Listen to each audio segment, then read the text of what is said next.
Rhetorical questions. The art of negative assertions.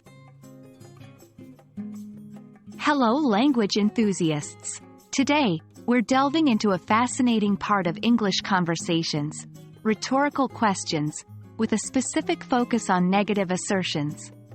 Rhetorical questions are used for various purposes, and understanding them will help you grasp the nuances of English language better. So, let's start exploring the intriguing world of negative assertions. Before we talk about negative assertions, let's quickly revisit what a rhetorical question is. A rhetorical question is a question asked to create a dramatic effect or make a point, rather than getting an answer. These questions aren't always looking for an answer. Instead, they're often used to assert or deny something in a more nuanced way. Now, let's talk about negative assertions. Negative assertions are a type of rhetorical question where we use the negative form of a statement to emphasize a point. These are typically used to express surprise, disbelief, or criticism. For example, if someone asks, "Isn't it a beautiful day?" they are not really asking a question but asserting that it is a beautiful day.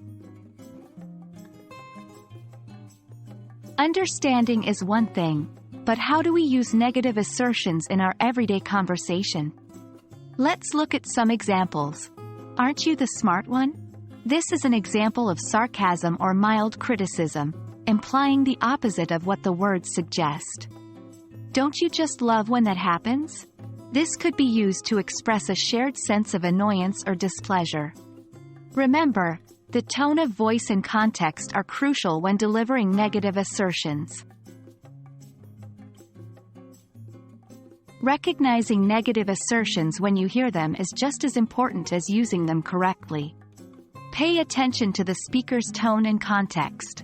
If the question seems to have an obvious answer, or the speaker continues talking without waiting for an answer, it's probably a rhetorical question.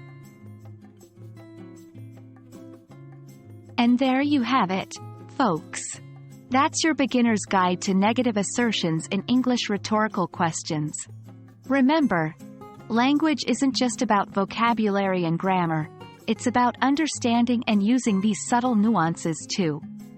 With practice, you'll be able to use and understand negative assertions like a pro. Keep learning, keep practicing, and keep the conversation going.